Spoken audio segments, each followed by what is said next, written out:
Bonjour les amis, bienvenue sur CYP Stories. Abonnez-vous à cette chaîne pour découvrir des histoires incroyables. N'oubliez pas d'aimer et de partager. N'hésitez pas à nous laisser un commentaire.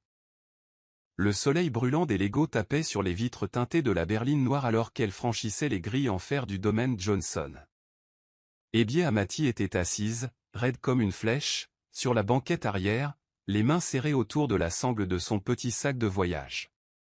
Le domaine ressemblait plus à un manoir qu'à une maison, avec ses hauts murs blanchis à la chaux, ses pelouses impeccables et son bâtiment principal digne d'un magazine d'architecture sur papier glacé. C'était la première fois qu'elle mettait les pieds dans un monde qui ne ressemblait en rien à la ville poussiéreuse d'Otbia où elle avait grandi. Les factures d'hôpital de son père étaient devenues trop élevées pour qu'elle puisse les ignorer, et ce travail, bien qu'humble, était une bouée de sauvetage. Alors que la voiture s'arrêtait doucement, elle prit une grande inspiration et se rappela pourquoi elle avait accepté cette offre, non pas pour le luxe, non pas pour s'évader, mais pour survivre.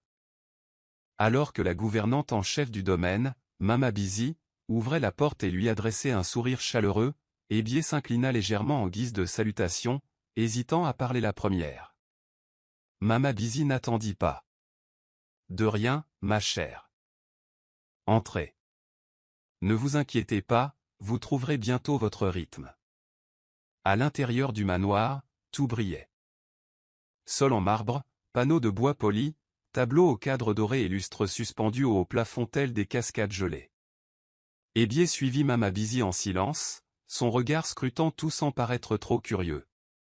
Elles passèrent devant les quartiers du personnel, une aile réservée aux invités, et arrivèrent enfin à la chambre assignée à la femme de chambre, modeste comparée au reste de la maison, mais néanmoins meilleure que tout ce qu'Abby avait connu. Après lui avoir laissé le temps de s'installer, Mama Busy revint et lança un avertissement poli. « Monsieur Johnson est un homme calme, il n'aime ni le bruit ni l'agitation. Travaillez bien et vous aurez la paix ici. » Ce soir-là, alors que le soleil disparaissait derrière l'horizon de la ville, Abby aperçut Harry Johnson pour la première fois.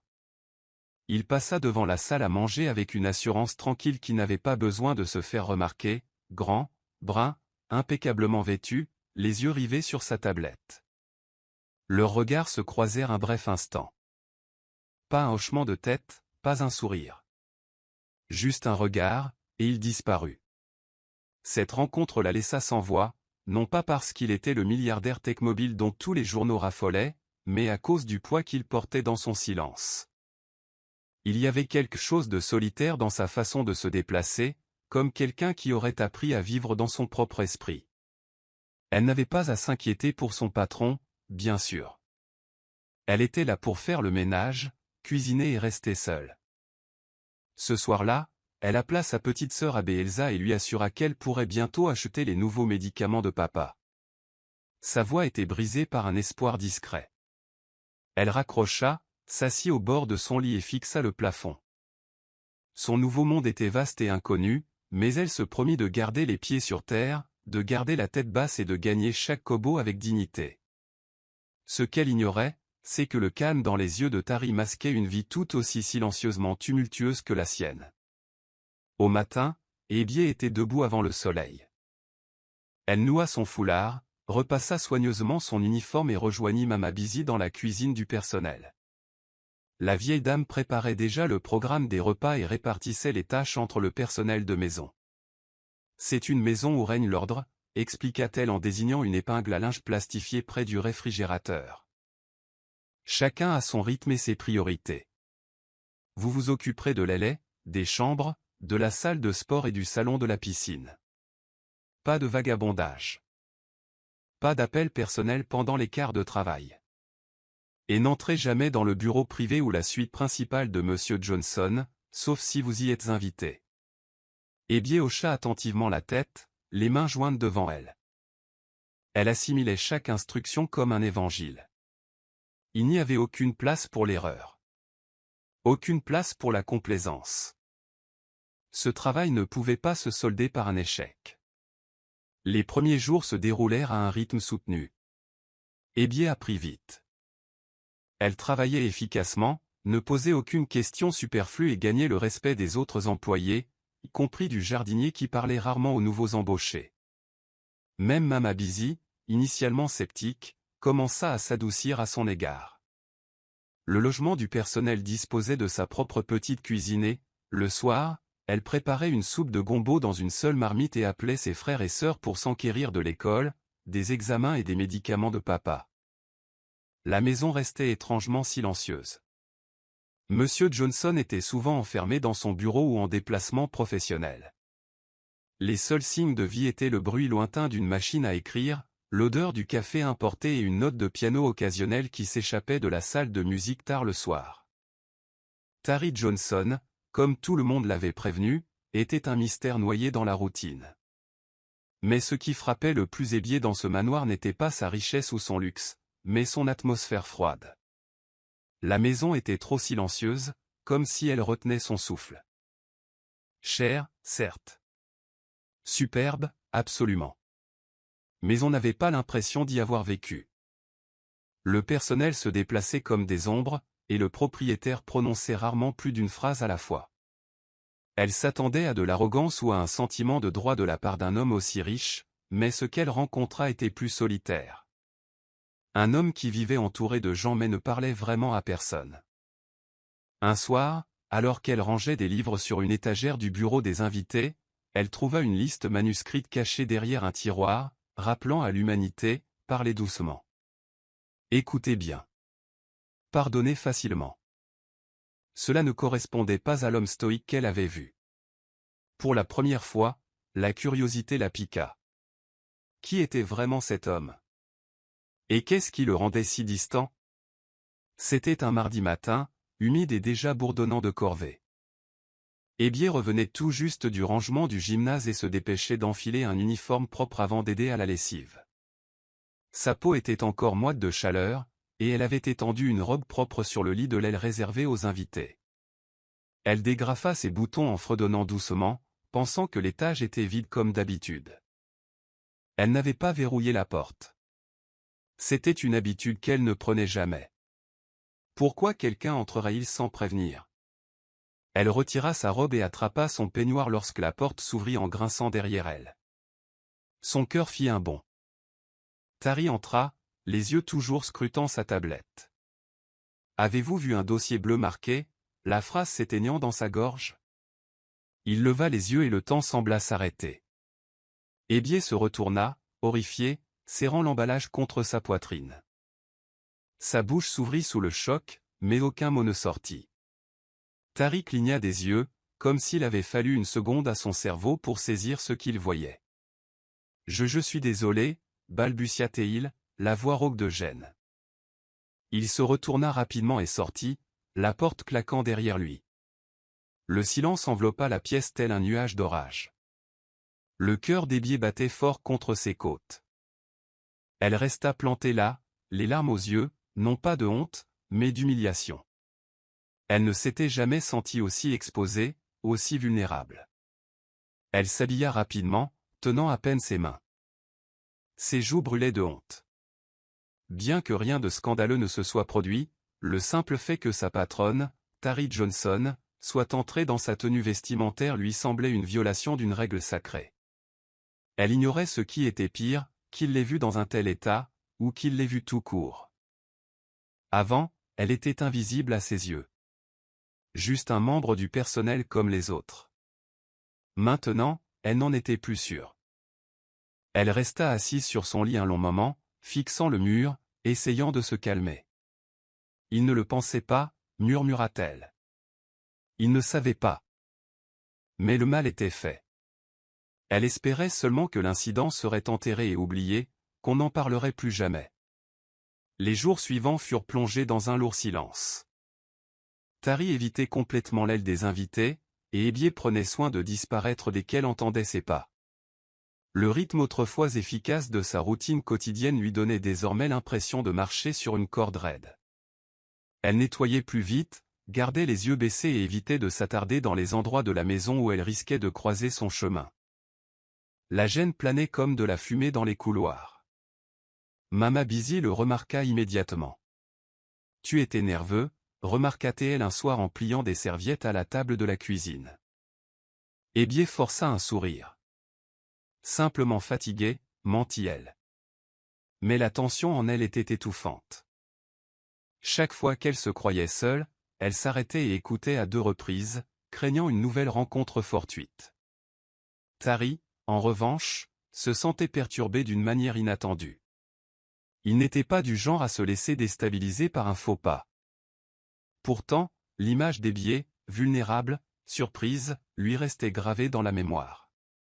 Il ne parvenait pas à se défaire de la culpabilité, ni à oublier la douceur de son regard à cet instant, mi-effrayé mi-embarrassé.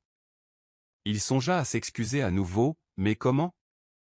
Quel mot pourrait effacer un tel incident? Alors, il fit ce qu'il avait appris au fil des ans, se retirer. Il se plongea dans le code, les rapports d'activité et les conférences téléphoniques. Mais aucune distraction ne parvenait à atténuer la tension qu'il ressentait chaque fois qu'il entendait sa voix fredonner faiblement dans le couloir. Le 4e soir, il s'arrêta devant la cuisine où elle aidait Mama Busy à préparer la soupe aux poivres. Elle riait, doucement, sincèrement. C'était la première fois qu'il l'entendait rire. Et il comprit qu'elle essayait de faire comme si de rien n'était. Peut-être aurait-il dû la laisser faire. C'était peut-être la chose la plus gentille à faire. Mais au fond de lui, quelque chose avait changé. Elle n'était plus seulement une domestique. Elle était devenue humaine à ses yeux comme peu de gens l'avaient jamais été. Et cette prise de conscience l'effrayait bien plus que l'accident lui-même.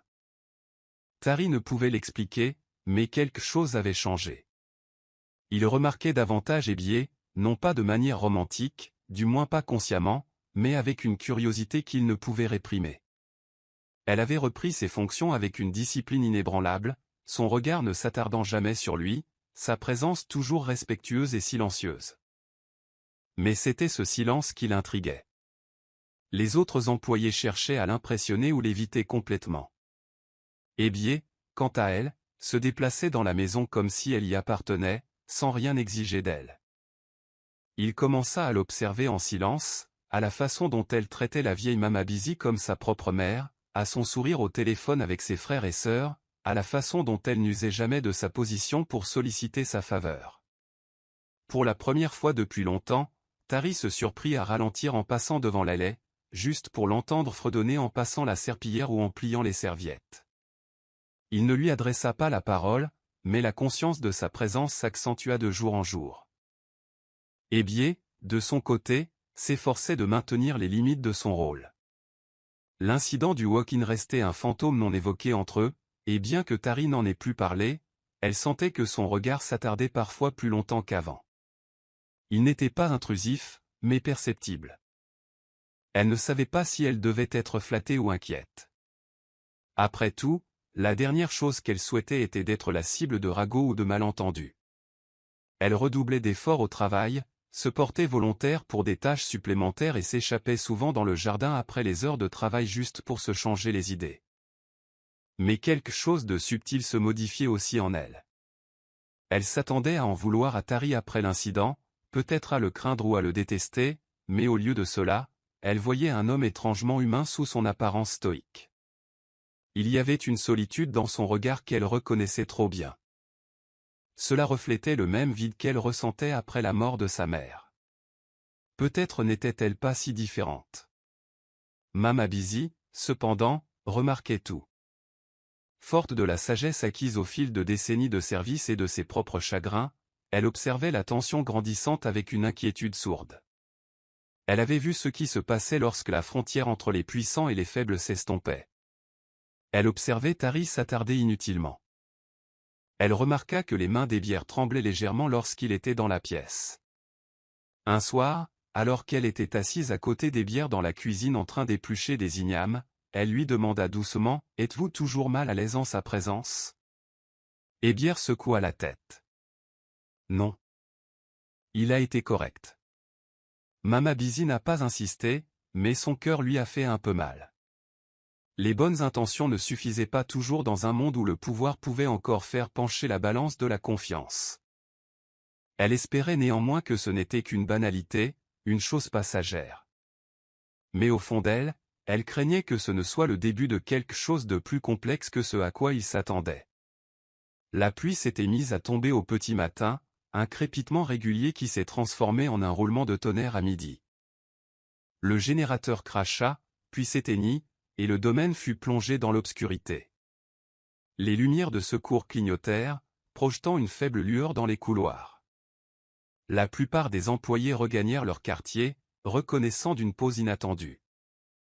Hébière, quant à elle, resta au salon, pliant le linge près des grandes fenêtres. La pluie lui apportait un apaisement, un rare moment de paix. Tari entra, pieds nus, un roman de poche à la main, visiblement surprise de la trouver là. « Tu ne te caches pas comme les autres ?» demanda-t-il d'une voix plus douce que d'habitude. Elle se leva, surprise. « Je venais de terminer. » Il lui fit signe de s'asseoir. « Assieds-toi. »« Je ne mordrai pas. » Il y eut un bref silence avant qu'elle ne regagne sa place avec hésitation.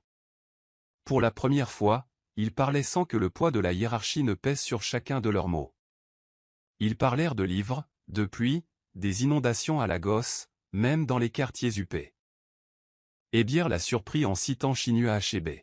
« Quand le centre ne tient pas, tout s'effondre », a-t-elle dit avec un demi-sourire.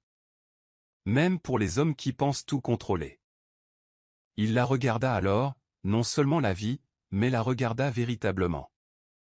Elle n'était pas seulement une servante. Elle était intelligente, intuitive et remarquablement réfléchie. Il se détendit comme il ne l'avait pas fait depuis des années. Leur conversation dura près d'une heure, abordant des souvenirs d'enfance, leurs plats préférés et le regret du vrai maïs grillé. Il y avait une chaleur dans leurs échanges, une chaleur qui s'installait lentement, comme l'odeur de la terre après la pluie. Mais cette chaleur s'accompagnait d'une dangereuse intimité. Lorsque les lumières revinrent enfin et que le générateur se remit en marche, la réalité s'installa à nouveau entre eux comme un mur.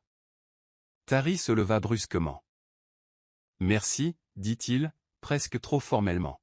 « Pour la compagnie. » Hébière hocha la tête et se leva à son tour. « Merci de votre écoute, » répondit-elle, tout aussi raide. Tandis qu'il s'éloignait, elle se rassit, le cœur battant la chamade. Elle n'était pas sûre de ce qui venait de se passer, seulement que c'était arrivé, et que c'était irréversible. Depuis ce jour, un non-dit, mais indéniable, flottait entre eux. Aucun d'eux n'en parlait, mais cela transparaissait dans la façon dont leurs regards se croisaient, dans les pauses de leurs phrases, dans la façon dont le silence ressemblait plus à une connexion qu'à une absence. Tina entra dans la cité comme une rafale de vent frais, talons claquants, lunettes de soleil sur la tête, son parfum la suivant comme un entourage personnel. Elle était partie en tournée pendant 3 mois pour la fondation qu'elle co-gérait avec Tari, et bien que leur relation ait toujours oscillé entre amitié et quelque chose de plus profond, Tina était elle aussi territoriale. Elle accueillit Tari d'une étreinte serrée et du charme éprouvé de quelqu'un qui connaissait sa place dans son monde. Mais en traversant la maison, ses yeux se plissaient à chaque changement inhabituel, nouveau visage, fleurs réarrangées, une faible trace de présence. Lorsqu'elle aperçut Hébier portant un plateau dans le couloir, elle haussa les sourcils. « Tu es nouvelle ?» dit-elle en l'arrêtant. « Comment t'appelles-tu » ? « Hébier, maman » répondit la jeune fille en s'inclinant légèrement. Tina ne répondit pas immédiatement. Elle la stabilisa, ses manières douces, ses yeux sombres et expressifs, son uniforme modeste qui ne dissimulait pas complètement sa beauté. Quelque chose dans son intuition la piqua. Plus tard dans la soirée, autour d'un verre de vin avec Tari, Tina en parla avec désinvolture. « Tu es une nouvelle femme de chambre. Jolie. Calme. Combinaison dangereuse. » Tari haussa les épaules. « Elle est bonne dans son travail. » Tina sourit. « Tu n'avais jamais remarqué les bonnes auparavant. » Il ne dit rien, ce qui lui en dit long. « Ne te laisse pas distraire, T, prévint-elle en faisant tourner son verre. Tu n'es pas du genre à lire des gros titres désordonnés. Et crois-moi, tu seras le méchant, peu importe comment ça commence. Sa voix était légère, mais chargée de sens. Elle ne se contentait pas de l'avertir, elle revendiquait ses droits. Ces mots hantèrent Tari plus qu'il ne l'admettait. Tina avait toujours fait partie de son cercle intime, la seule personne à comprendre la pression de la richesse, la surveillance de la presse, la froide politique de la réputation. Il appréciait ses conseils. Mais pour la première fois, il n'était pas sûr quelle ait raison. Ses sentiments, s'il osait les appeler ainsi, pour Ebière n'étaient ni rébellion ni scandale. Ils étaient enracinés dans quelque chose de plus calme. Elle n'était ni tape à accent grave-l'œil ni séduisante. Elle était authentique. Les pieds sur terre. Pure. Et cela l'effrayait plus que tout. Car s'il était capable de gérer les batailles au conseil d'administration et les contrats de milliardaires, il n'avait aucune protection contre l'attrait discret d'une femme qui le voyait non pas pour son empire, mais pour son silence. La semaine suivante, Mama Busy tomba malade. Rien de grave, juste une crise soudaine de paludisme qui la laissa alitée et affaiblie. Tout le personnel se démena, mais c'était Ebière qui prit les choses en main. Elle gérait les rotations, supervisait les repas et prenait même soin de Mama Busy, préparant des infusions locales et gardant sa chambre au chaud. Son dévouement ne passait pas inaperçu. Tari observait de loin, impressionné par sa grâce sous la pression. Elle ne se plaignait jamais, n'attirait jamais l'attention. Elle se contentait de combler les besoins, un point d'ancrage solide dans une maisonnée devenue dépendante de ses routines tranquilles. Un soir, lorsqu'il passa dans la chambre de Mama Busy et trouva Ebière fredonnant une berceuse tout en essuyant le front de la vieille dame, il resta longtemps à la porte avant de frapper. Cette image le hanta toute la nuit. Les jours suivants, leurs chemins se croisèrent plus souvent. Un jour, dans le couloir, leurs mains se frôlèrent tandis qu'ils prenaient le même plateau. Une autre fois, elle avait accidentellement laissé son carnet dans le bureau, et lorsqu'il le lui avait rendu, il avait remarqué des pages remplies de poésie, crues, belles et pleines de désir. Il n'en avait rien dit, se contentant de le lui rendre d'un hochement de tête. Mais le lien s'était approfondi. Ce n'était plus seulement de la curiosité. Il commença à ressentir un besoin protecteur et silencieux, un besoin de la protéger de la complexité de son monde. Et pourtant, il savait qu'il l'attirait aussi plus près de lui. C'était une ligne dangereuse, et il la suivait, les yeux grands ouverts. Ebière, quant à elle, luttait contre des sentiments qu'elle ne voulait pas éprouver. Elle avait hâte de le voir. La tension qu'elle ressentait autrefois s'était transformée en quelque chose d'autre, de plus chaleureux. Mais elle connaissait aussi les règles. Ce monde n'était pas le sien. Même si Tari ressentait quelque chose, elle aussi, rien n'en sortirait. Sa place était en bas de l'escalier, pas à côté du maître de maison. Alors elle l'enterra, comme elle avait enterré tant de choses auparavant. Elle souriait, travaillait, le soir, écrivait des poèmes qu'elle n'avait jamais voulu faire lire à quiconque. Mais au fond d'elle, une vérité silencieuse grandissait. Et malgré tous ses efforts pour la taire, elle refusait de l'ignorer. La maison dormait. Les seuls bruits étaient le faible bourdonnement du générateur à l'extérieur et le bruissement occasionnel du vent contre les rideaux. Ebière entra dans la cuisine sur la pointe des pieds, vêtue de son peignoir, les cheveux enveloppés dans un foulard, les yeux encore lourds de sommeil. Son père l'avait appelée quelques instants plus tôt, se plaignant de douleurs à la poitrine et de frissons. Elle savait que c'était à cause du temps. La saison des pluies à Baelsa aggravait toujours son arthrite, mais l'entendre gémir au téléphone la troublait. Elle avait pris l'habitude de masquer ses émotions, mais ce soir, elle s'accrochait à elle comme des ombres. Elle coupa des citrons, ajouta du gingembre et remua de l'eau chaude dans une tasse, murmurant des mots doux au téléphone tandis que son père toussait faiblement. « J'aimerais être là, dit-elle doucement en retenant ses larmes. « Tiens-moi bien, papa. Je reviens bientôt. » Tari, agitée et incapable de dormir, se dirigea vers la cuisine pour chercher de l'eau lorsqu'il entendit le doux murmure de sa voix. Il s'arrêta sur le seuil, puis entra lentement, surpris de la trouver assise sur le tabouret de la cuisine, vêtue de sa robe de chambre, les yeux rivés sur l'écran clignotant de son téléphone. Elle se retourna brusquement en le voyant, surprise. « Monsieur, j'étais juste », commença-t-elle en essayant de se lever. Il leva la main. C'est bon. Asseyez-vous, s'il vous plaît. Il s'approcha et s'assit en face d'elle. Un silence inhabituel s'installa entre eux, pas gênant cette fois, mais étrangement réconfortant. « Tout va bien ?» demanda-t-il en désignant le téléphone d'un signe de tête. Ebière hésita. « C'est mon père, il est malade. Je lui prépare ça tous les soirs quand je suis à la maison. Ça soulage la douleur. » Tari baissa les yeux vers la tasse fumante qu'elle tenait à la main, puis la regarda de nouveau. « Tu peux l'appeler d'ici, quand tu veux. » Aucune permission n'était nécessaire. Quelque chose en elle s'adoucit. Elle hocha la tête, d'une voix à peine plus forte qu'un murmure.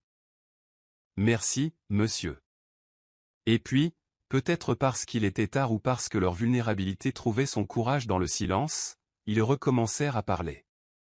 Non pas comme un employeur et son employé, mais comme deux personnes se débarrassant de leur armure dans le silence de la nuit. Il lui parla de son frère décédé, qui aimait lui aussi le thé au citron. Elle lui raconta comment elle avait grandi bercée par la poésie de son père et combien l'odeur du bois qui brûlait les soirs de pluie lui manquait.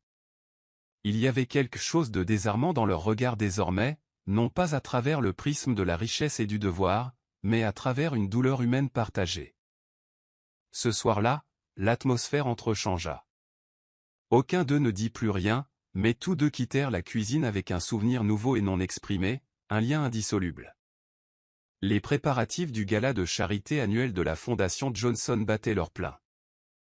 La maison bourdonnait d'activités, les décorateurs allaient et venaient, les traiteurs apportaient les provisions et les assistants couraient partout avec les listes d'invités. Mama Busy, bien que toujours en convalescence, avait confié à Ebier la gestion logistique de la maison pour l'événement. « Ne t'inquiète pas, fais de ton mieux, » dit-elle en tapotant doucement l'épaule d'Ebier. « Vous avez l'œil. » Au début, Ebier a résisté, n'étant qu'une simple domestique, après tout, mais bientôt, ses talents d'organisatrice et son calme sous la pression ont commencé à briller. Le jour du gala, on lui a demandé d'être présente sur place pour participer aux derniers préparatifs. L'une des organisatrices de l'événement a insisté pour qu'elle porte une tenue plus formelle. Ebier, hésitante, a emprunté une simple robe bleu marine à la nièce de Mama Busy et a attaché ses cheveux en un chignon bas. Modeste, discret, mais magnifique. Tari était en train de passer en revue les derniers détails sur sa tablette lorsqu'il l'aperçut de l'autre côté de la pièce. Au début, il ne la reconnut pas. Sa robe flottait comme une nuit liquide, sa peau rayonnant sous les douces lumières dorées de la salle de banquet. Son souffle s'arrêta et, l'espace d'une seconde, le reste de la pièce disparut. Ce n'était plus la fille qu'il avait croisée dans les couloirs et avec qui il avait partagé le thé tard le soir. C'était une femme, posée, élégante, discrètement puissante. Il s'approcha, le cœur battant plus fort qu'il ne voulait l'admettre. « Tu as bien nettoyé » dit-il avec un sourire en coin. Ebier rougit, hésitant entre se sentir flatté ou fuir. « Je suis juste là pour aider » répondit-elle en baissant les yeux. Mais l'air entre eux crépitait de conscience. Aucun d'eux ne disait ce qu'il pensait. Il n'y était pas obligé. C'était écrit dans les pattes et l'électricité de ce regard fugace. Tout au long de la soirée, Tari se surprit à l'observer. Lorsqu'elle souriait en réalisant un invité perdu, lorsqu'elle corrigeait gentiment un fleuriste à propos du placement des centres de table, lorsqu'elle s'esquivait gracieusement devant les caméras et murmurait, il la voyait partout. Tina le remarqua aussi. Son sourire s'éclaircit et ses yeux se plissèrent en voyant le milliardaire autrefois distant rôder trop près de quelqu'un qui aurait dû être invisible dans leur monde. À un moment donné, alors qu'Ebier passait, une femme issue d'une famille d'hommes d'affaires éminents se pencha vers Tina et lui demanda « Qui est la fille en bleu ?» Les lèvres de Tina se retroussèrent. Juste une bonne. Mais même elle savait que ces mots perdaient de leur force. Car personne en regardant Ebier ce soir-là n'y vit qu'une servante. Ils virent quelque chose de plus. Et Tari aussi. La soirée s'est poursuivie au rythme des discours et des rires, des vers qui trinquaient et du jazz doux de l'orchestre. À la fin de la soirée officielle, les invités ont été conviés à danser. Les couples se sont laissés bercer par le rythme et l'ambiance s'est détendue. Tari, pour une fois, resta sur le côté, cherchant et biais du regard. Il la trouva près de la buvette, observant la foule avec un amusement discret. Sur un coup de tête, il s'approcha. « Danse avec moi » demanda-t-il à voix basse. Elle cligna des yeux, surprise. « Monsieur ?» ?»« Juste une, » dit-il en lui tendant la main. Son hésitation fut brève mais révélatrice. Elle plaça sa main dans la sienne, et il la conduisit au sol. Tandis qu'ils bougeaient ensemble, lentement et gracieusement, le monde disparut à nouveau. Elle leva les yeux vers lui, et lui la regarda, et pendant un instant, tout ce qui était extérieur à eux cessa d'exister. Le cœur d'Hébier battait fort tandis que sa main se posait délicatement sur sa taille. C'était la première fois qu'ils se touchaient de manière aussi ouverte et publique. Elle ne pouvait ignorer à quel point cela lui semblait naturel, sûr. Elle aurait voulu se dire que ce n'était qu'une danse, rien de plus. Mais quand ses doigts effleurèrent les siens, quand son regard croisa le sien avec tendresse et sincérité, elle comprit. Ce fut un tournant. Qu'il le veuille ou non, quelque chose avait changé entre eux. Autour d'eux, les invités murmuraient. Certains souriaient. D'autres murmuraient. Mais ils ne le remarquaient pas, ou peut-être s'en fichaient-ils. La chanson prit fin et il la relâcha lentement, ses doigts s'éloignant comme de la soie glissant entre ses mains. « Merci » dit-il simplement. Elle sourit, incapable de parler. Tina observait tout depuis le fond de la pièce, son verre devint intact. Une douleur lente et lancinante lui serrait la poitrine. Elle avait toujours imaginé être celle qui serait aux côtés de Tari, lors des fêtes, des conférences de presse, dans la vie. Elle partageait une histoire, une ambition et une compréhension tacite des exigences du pouvoir. Mais cette fille, cette servante, brisait toutes les règles, tous les plans soigneusement élaborés. Après l'événement, elle s'approcha de Tari avec un rire désinvolte. « Eh bien, c'était un moment, dit-elle. » Il la regarda. « Que veux-tu dire ? » « Toi et Cendrillon, » répondit-elle d'une voix légère, le regard perçant. « Espérons que la chaussure ira bien une fois la soirée terminée. » Il ne répondit pas, mais son regard en disait long. Le moment était déjà arrivé, et il ne pouvait plus revenir en arrière. Les rumeurs ont commencé à circuler dès le lendemain matin. Quelques membres du personnel avaient assisté au bal, d'autres avaient entendu parler des invités présents au gala. Les rumeurs se sont répandues comme une traînée de poudre. « Tu as vu comme ils étaient proches ? Il n'a jamais dansé avec aucune d'entre nous, pas même avec mademoiselle Tina.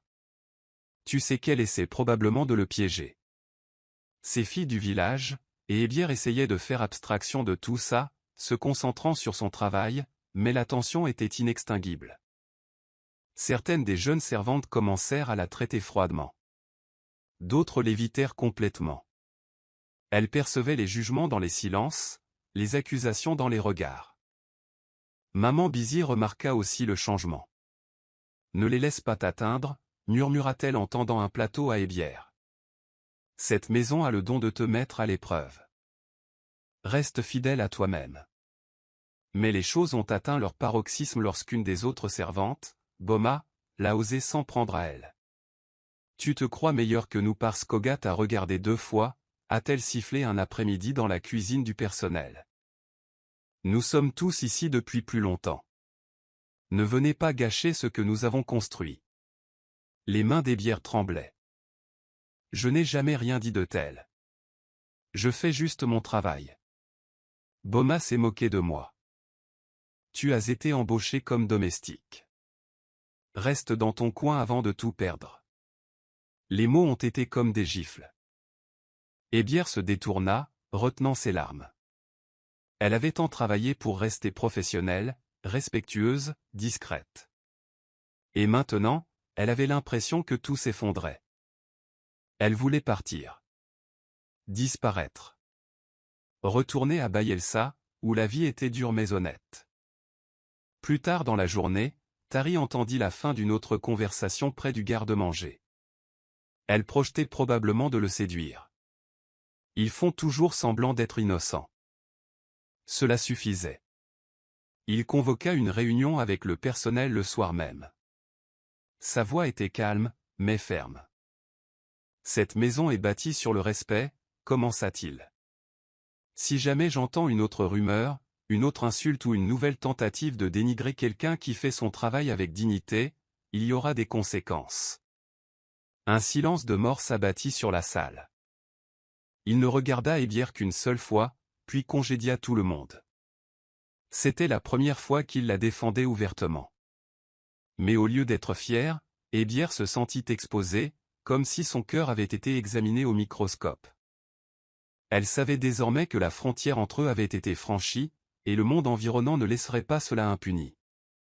L'air à l'intérieur du domaine Johnson était devenu trop lourd pour Hébière. Après l'incident avec Boma et les rumeurs grandissantes, elle avait du mal à se concentrer sur ses tâches. Chaque conversation semblait tourner autour d'elle. La défense sévère de Tari avait réduit le personnel au silence, mais avait semé la confusion dans le cœur d'Hébière. Ce soir-là, Tari la fit venir dans son bureau. Les murs étaient tapissés de livres, et l'odeur du bois de cèdre flottait. Elle se tenait devant lui, nerveuse, les mains jointes. « Tu t'es comporté avec grâce, Hébière, » dit-il sans lever les yeux de son bureau. « Mais je pense que tu devrais prendre quelques jours de congé. Plein salaire. Juste prendre l'air. » Son cœur fit un bond. Sa pire crainte s'était réalisée. Elle s'inclina légèrement, retenant ses larmes. « Merci, monsieur, » murmura-t-elle d'une voix brisée. Puis elle se retourna et s'éloigna, son monde s'écroulant à chaque pas. De retour dans sa chambre, Hébière s'assit sur le lit, les yeux fixés sur l'uniforme soigneusement plié sur le bord. Sa poitrine se serra. Était-elle arrivée jusqu'ici pour être renvoyée en silence? Le salaire qu'elle venait de commencer à économiser servait à payer les médicaments de son père et les frais de scolarité de son frère. Était-elle naïve de croire qu'elle pourrait rester dans un endroit pareil sans devenir un problème? Elle fit ses bagages en silence ce soir-là, s'essuyant les yeux quand personne ne regardait. Maman Busy frappa doucement à sa porte. « J'ai entendu, » dit-elle.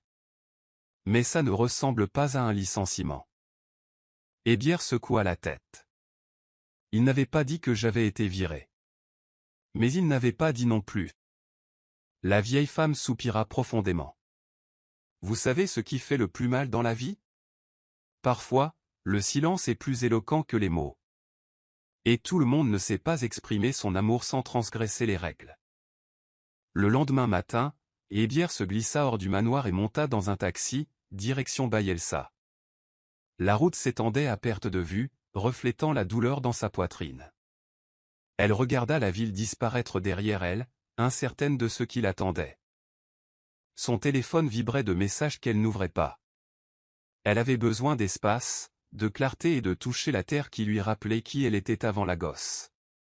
Dans son village, l'air sentait l'huile de palme et la fumée, et tout allait plus lentement, plus doucement. Mais son cœur battait encore au rythme d'un nom qu'elle n'avait pas encore appris à oublier, Tari. Tari fixait l'aile vide des invités, son absence plus forte que sa présence ne l'avait jamais été.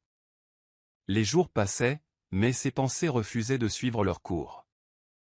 Chaque bruit lui rappelait sa mère, sa voix bourdonnante dans la cuisine, ses pas silencieux dans le couloir, la sérénité qu'elle avait apportée à son chaos. Il se réprimandait sans cesse. Il lui avait laissé de l'espace pour la protéger, pas pour la repousser. Mais peut-être s'était-il trompé. Un après-midi, alors qu'il feuilletait un dossier sur un nouveau programme de sensibilisation dans le delta du Niger, son regard tomba sur un dossier intitulé « Autonomisation des jeunes de Bayelsa ». Une boule lui serra le ventre. Le lendemain, sans prévenir personne, pas même Tina, il réserva un vol pour Bayelsa et demanda à un chauffeur local de le conduire à l'adresse qu'Hébière avait indiquée sur son formulaire d'embauche. Ce voyage dans son monde ne ressemblait à rien de ce que Tari avait connu. Les routes étaient étroites et boueuses. Des enfants couraient pieds nus, armés de bâtons, pourchassant les chèvres, et l'odeur de soupe ocre fraîchement cuite s'échappait des maisons en ciment et aux toits de tôle ondulés. La voiture s'arrêta devant un modeste bungalow en ruine, dont les bougainvilliers rampaient sur la clôture.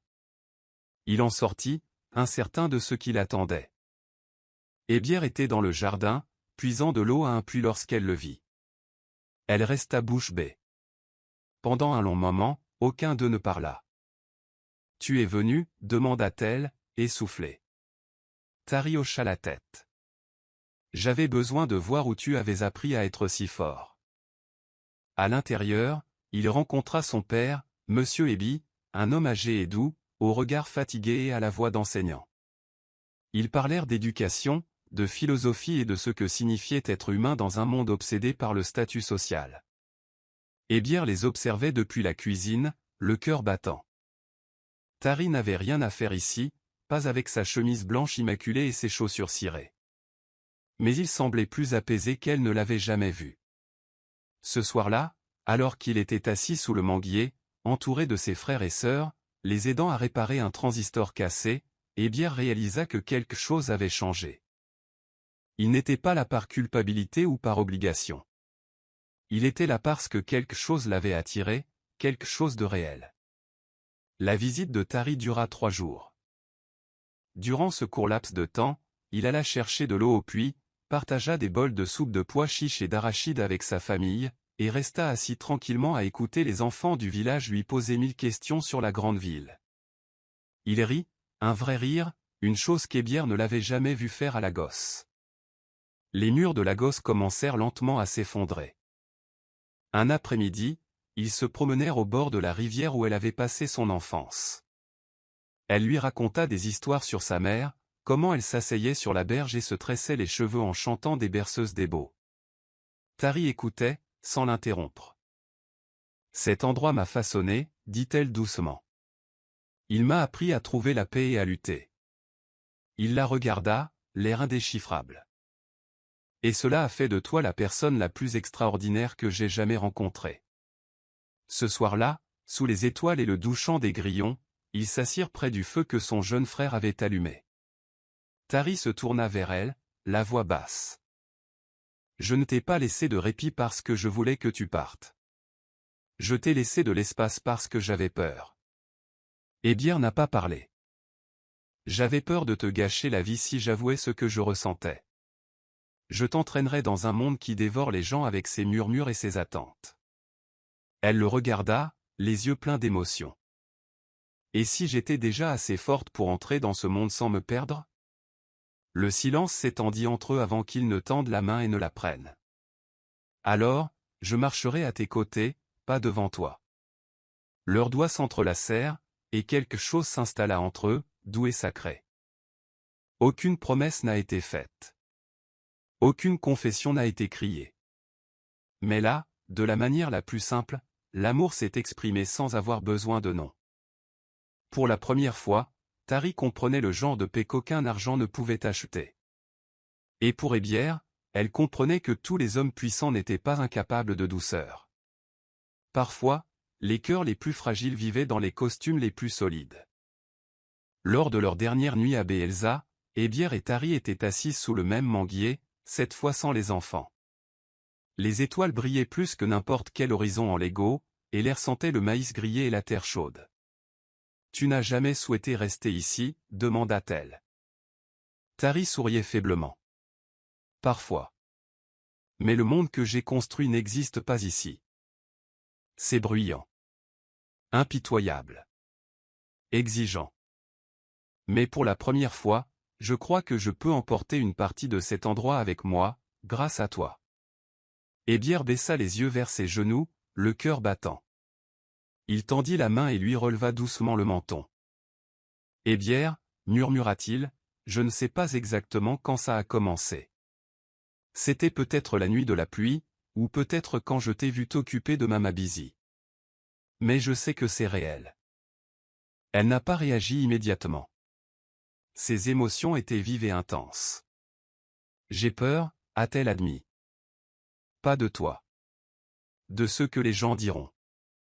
De la rapidité avec laquelle l'amour peut se transformer en pitié dans ton monde. » Tari prit ses 2 mains dans les siennes. Puis, laissa-les parler. Laissa-les deviner. « En vérité, je t'admire plus que jamais. Tu n'avais rien demandé, mais tu es devenu mon calme dans une vie qui ne s'arrêtait jamais. Les larmes lui montèrent aux yeux. Je ne veux pas me perdre. Alors ne le fais pas, dit-il. Sois exactement qui tu es. C'est de lui que je tombe amoureux. Ils restèrent assis en silence, l'air entre eux enfin honnête. Plus besoin de se cacher, plus besoin de se poser de questions. Dans cette nuit silencieuse, sous les étoiles, deux cœurs ayant vécu dans des mondes différents se mirent à battre au même rythme. Et aucun d'eux ne serait plus jamais le même. Le voyage de retour vers Lagos fut plus calme que prévu. Ebière était assise à côté de Tari dans le SUV qui les avait récupérés à l'aéroport, sa main coincée dans la sienne, les doigts entrelacés. La chaleur de leur nouvelle connexion persistait, mais ils savaient tous deux que la réalité les attendait aux portes du domaine. Lagos n'était pas Bayelsa. Cela s'accompagnait de regards, de murmures, de suppositions et d'attentes. Pourtant, il n'y avait aucun regret, seulement de la détermination. Tari la regardait de temps en temps, son regard indéchiffrable mais doux. Elle n'était plus seulement une compagne. Elle était la femme dont il était tombé amoureux en silence, au travers de regards échangés et de conversations nocturnes. À leur arrivée, Mama Busy se tenait à la porte, les bras croisés et les yeux embués. « Bienvenue à la maison », dit-elle doucement, son regard oscillant entre eux. Elle le vit et sourit. À l'intérieur, rien n'avait changé, mais tout, si. Ebière traversait les couloirs, non pas avec arrogance, mais avec une confiance tranquille. Elle savait désormais où elle en était avec Tari, même si elle ne l'avait pas encore révélé au monde. Mais Tina l'attendait. Dès qu'elle apprit leur retour, elle se rendit en voiture et demanda à parler en privé à Tari. Il accepta. Dans le calme plat, elle s'appuya contre la vitre, les bras croisés. « Tu es sérieux avec elle ?» demanda-t-elle sans préambule. Tari la regarda calmement. « Oui. » Tina expira brusquement. « Tu sais ce que ça signifie. Pour ton image. Pour la fondation. Pour tout ce que nous avons construit. » Il hocha la tête.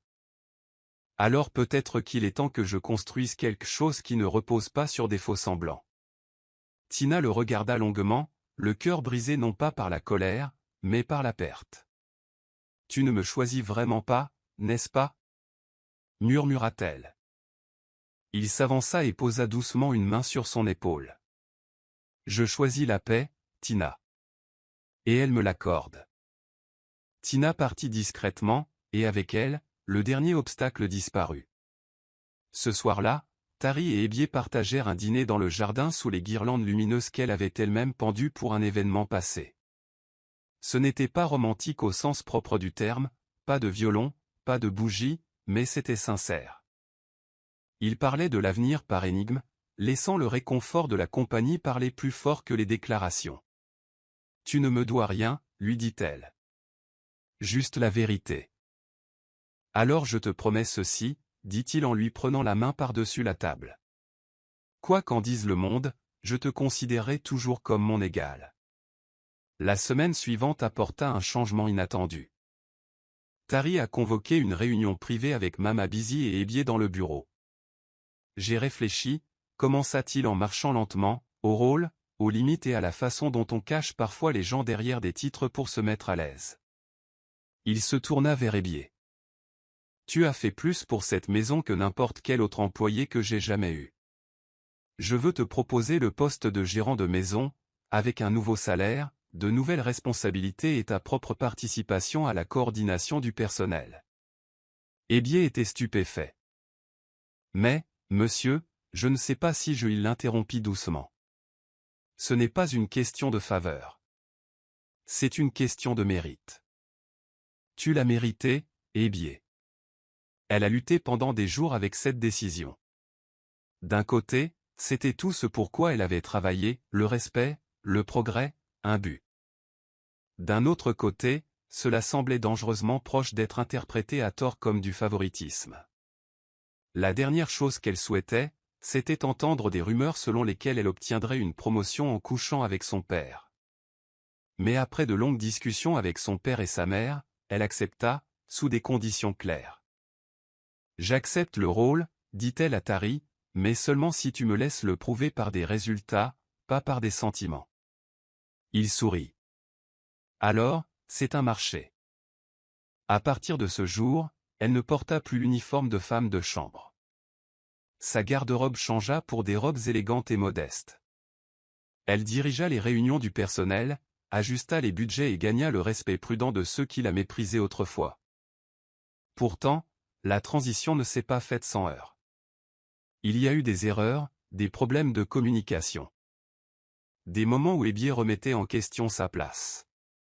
Mais chaque fois qu'elle se sentait incertaine, Tari la soutenait, non pas comme un sauveur, mais comme un partenaire. Ta place est ici, lui rappelait-il. Pas à cause de moi, mais à cause de toi. Lentement, le personnel a compris ce qu'il avait vu. Non pas une fille de Bayelsa qui avait eu de la chance, mais une femme qui avait reconstruit son destin avec grâce et courage. Les médias ont eu vent de l'histoire après la diffusion en ligne d'un événement de sensibilisation communautaire. Tari Johnson se tenait aux côtés d'une femme à la peau foncée, vêtue d'une robe bleu marine, son bloc-notes à la main, et son sourire adressé uniquement à elle. Les blogueurs ont spéculé. Les gros titres ont murmuré. Mais Tari n'a pas bronché. Lorsqu'un journaliste, lors d'une conférence de presse, lui a finalement demandé « Monsieur Johnson, la femme qu'on voit souvent à vos côtés ces jours-ci », il s'est penché vers le micro et a répondu clairement « Elle s'appelle Ebié Amadi. C'est la responsable de mon foyer et l'une des personnes les plus compétentes avec lesquelles j'ai jamais travaillé. Si vous voulez savoir autre chose, vous devrez le lui demander vous-même. » La pièce devint silencieuse. Puis éclata une explosion de flash. Ebié a vu la vidéo plus tard, stupéfait. Tari ne s'était pas contenté de la saluer, il s'était tenu à ses côtés, sans hésitation. Elle s'attendait à une réaction négative, mais ce qui a suivi a été un soutien inattendu. Elle est gracieuse, a tweeté quelqu'un, et elle a clairement mérité sa place. Les murmures ne se sont pas complètement tus, mais ils ont perdu leur mordant. Car face au pouvoir, Tari a choisi d'élever, et non de cacher, la femme qui l'a aidé à retrouver son humanité. Leur relation n'était pas parfaite, mais elle était authentique. Fondée sur un respect mutuel et une compréhension tacite. Un soir, après une journée particulièrement longue, ils se tenaient sur le balcon, admirant les lumières de la ville. Tu t'es déjà demandé à quel point les choses auraient été différentes si tu n'étais pas entré dans ma chambre ce jour-là, demanda Ebié en souriant. Tari rit. Franchement? J'aurais trouvé un autre dossier et je serais probablement resté le même homme froid et constipé. Elle rit. Et je penserais encore que tu étais le patron le plus distant et le plus inaccessible de la gosse. Il se tourna alors vers elle, plus sérieux. Alors peut-être que ce moment gênant nous a sauvés tous les deux. Une année s'est écoulée, et le domaine avait un peu changé. Le personnel était plus heureux, mieux géré et plus respecté. Les frères et sœurs d'Ebié avaient déménagé à Lagos et étaient désormais scolarisés, leurs frais de scolarité étant entièrement pris en charge par elle. Son père lui rendait souvent visite et était même devenu intervenant lors de conférences éducatives locales parrainées par la Fondation Johnson. Mama Busy avait officiellement pris sa retraite, choisissant de rester au domaine en tant qu'aîné apprécié plutôt qu'employé. Quant à Tari et Ebié, leur histoire s'écrivait encore, petit à petit. Il n'y avait pas encore eu de grand mariage, pas de fiançailles publiques, mais ils étaient ensemble. Ouvertement. Authentiquement. Lors d'une pendaison de crémaillère pour le nouveau centre communautaire que Tari avait construit à Bayelsa au nom de Monsieur Ebi, la foule s'est rassemblée pour entendre quelques mots. Tari a pris le micro, tandis que je scrutais la salle jusqu'à ce qu'il tombe sur Ebié au premier rang. On se demande souvent comment tout cela a commencé, dit-il avec un sourire ironique. En vérité, tout a commencé avec un dossier. Ou plutôt, avec la recherche d'un dossier. Et en entrant dans la mauvaise pièce, au mauvais moment, des rires ont résonné dans la foule. Mais ce que j'ai trouvé n'était pas seulement un changement de vêtements. J'ai trouvé une raison de changer de vie. Les yeux d'Ebié brillaient d'une fierté discrète tandis que la salle applaudissait. Leur voyage avait commencé dans la gêne, s'était déroulé à travers des malentendus, et s'était transformé en quelque chose de tendre et de vrai. Et tandis qu'ils se tenaient ensemble ce jour-là, elle dans une robe de dentelle blanche, non pas pour un mariage, mais parce qu'elle avait envie de célébrer l'amour, la question de sa place n'était plus posée. Car parfois, l'amour ne frappe pas à la porte. Parfois, il entre par hasard et reste volontairement. Merci d'avoir regardé. Dites-nous ce que vous avez aimé dans cette histoire. N'oubliez pas d'aimer et de vous abonner. Activez également la notification de publication pour recevoir de nouvelles histoires.